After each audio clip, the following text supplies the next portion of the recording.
টানা বৃষ্টিতে কার্যত অচল রাজধানীর আদাবর ও মোহাম্মদপুরের নবোদয় হাউজিং এলাকা। কোমর সমান পানিতে গৃহবন্দী অন্তত ৪ শতাধিক পরিবার। তলিয়ে গেছে ঘরবাড়ি, নষ্ট হয়েছে আসবাবপত্র ও নিত্য প্রয়োজনীয় সামগ্রী। বিশুদ্ধ পানি আর খাবারের তীব্র সংকটে দুর্বিষহ হয়ে উঠেছে মানুষের দৈনন্দিন জীবন। এই মানবিক দুর্যোগে অসহায়দের পাশে দাঁড়িয়েছেন স্থানীয় ব্যবসায়ী মিরাজ, সিরাজ এবং সমাজকর্মী মোহাম্মদ সানামিয়া। নিজ উদ্যোগে তারা খাদ্য সহায়তা পৌঁছে দিচ্ছেন পানিবন্দী মানুষের দ্বারে দ্বারে। তবে দীর্ঘ ৩ দশক ধরে চলে আসা এই জলাবদ্ধতা নিরসনে নেই কোনো কার্যকর উদ্যোগ। ভুক্তভোগীদের দাবি কেবল ত্রাণ নয়, দ্রুত জলাবদ্ধতা নিরসনে চাই স্থায়ী সমাধান। সেই সাথে এই মানবিক সংকটে সমাজের বিত্তবান ও সচেতন নাগরিকদের সাহায্যের হাত বাড়িয়ে দেওয়ার আহ্বান জানিয়েছেন স্থানীয়রা।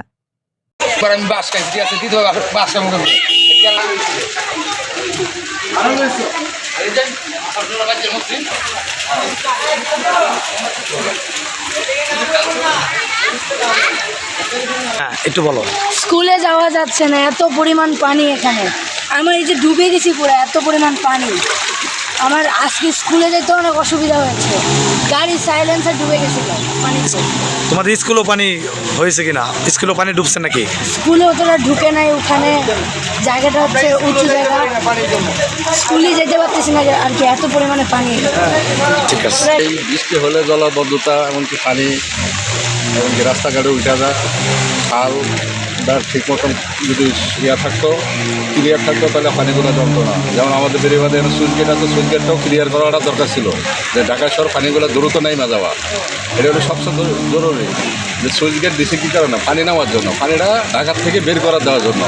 এটা যদি তাৎক্ষণিক কাজটা যদি না করো সরকার, তাহলে এটা মানুষের দুর্ভোগ, এমনই ভোগান্তি, এগুলোর থেকে আমরা আসলে কি পরিত্রাণ দেখতে চাই এই বর্তমানে সরকারের থেকে। ধন্যবাদ।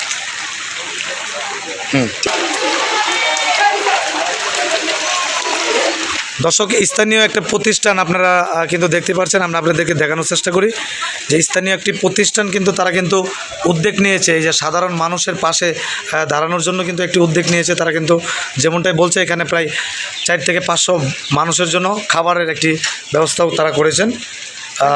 উপদেষ্টা এটাও আপনাদের এই যে ওদের পাশে দাঁড়ানোর যে আপনি একটি আমরা দেখেছি এবং শুনেছি, আপনি এই বিষয়ে একটু বলবেন, আসলে তাদের পাশে দাঁড়াইছেন মানবান দৃষ্টি নজর থেকে প্রত্যেকটা মানুষ দাঁড়ানো উচিত কিনা? এই মানুষের কষ্টি বসতে পারছে, যে কষ্ট না খাই রয়েছে, এই কারণে যা আমাদের শর্ত বলেছে একটু সাহায্য করে খাবার দাবার দিয়ে কিছু দিতে হবে, যেটা আমাদের অর্থ দিতে আসে স্বাভাবিক। ধন্যবাদ। আপনার নামটা বলবেন একটু প্লিজ। আমার নাম সিরাজ। সিরাজ, ধন্যবাদ। দর্শক, আমরা শুনছিলেন যে আমরা কিন্তু আপনাকে দেখানোর চেষ্টা করছি যে এই প্রতিষ্ঠানটি কিন্তু তারা কিন্তু এই যে অসহায় মানুষের পাশে দাঁড়িয়েছে। দর্শক, প্রত্যেকের জায়গা থেকে দাঁড়ানোটা উচিত বলে সবাই মনে করেন। ধন্যবাদ, আমাদের সাথে থাকবেন।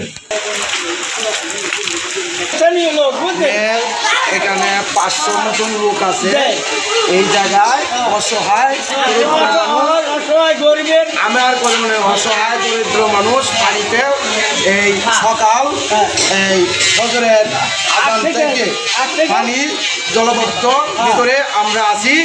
আমাদের বাচ্চা কাচ্চা নিয়ে আমরা বসবাস করতে পারতেছি না, আমরা পানির উপরে আছি।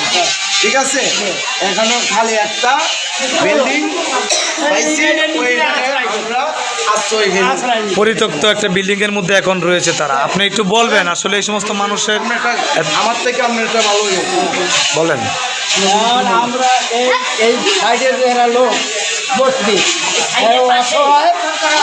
এরা আশ্রয় নিয়েছে আমাদের এই বিল্ডিংয়ে।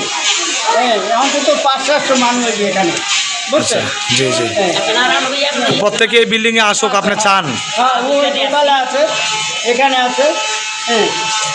দর্শক, যেমনটা শুনছিলেন, এলাকাবাসী এখানে বসবাস করলো 500 3-4 বসিতে 500 লোক জলবদ্ধতা।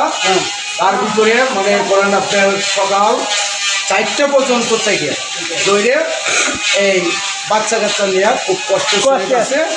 তাদেরকে এখানে একটা খালি বিল্ডিং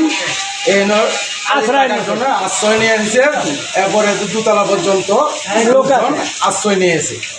ঠিক আছে, এটা আপনারা জনগণ তাদের পাশে দাঁড়ানোর মতন কেউ নাই। এখানে আমি সাধারণত এলাকার ইউনিয়নের সেক্রেটারি। আমি এখানে আসছি আইসা পানির মাঝে পুরা লাইনের দেখে দেখে আইসা এনে বাড়ির লাইন এখানে আসছে আইসা এনে সবার দেখে গেল। দর্শক যেমনটা শুনছিলেন যে প্রত্যেকটি মানুষই কিন্তু বর্তমান যে পরিস্থিতিতে রয়েছে তারা কিন্তু আপনারা দেখতেই পারছেন যে অসংখ্য সাধারণ পরিবাররা কিন্তু ইতিমধ্যে একটি পরিত্যক্ত বিল্ডিংয়ের নিচে আশ্রয় নিয়েছে তাদের বাচ্চা সহ। তারা যেমনটা বলছে তাদের পাশে দাঁড়ানোর জন্য এবং এলাকাবাসীকেও অনেক তথ্য ও ভিডিও চিত্রে ছিলেন শাফায়েত হোসেন, সিটিজেন নিউজ।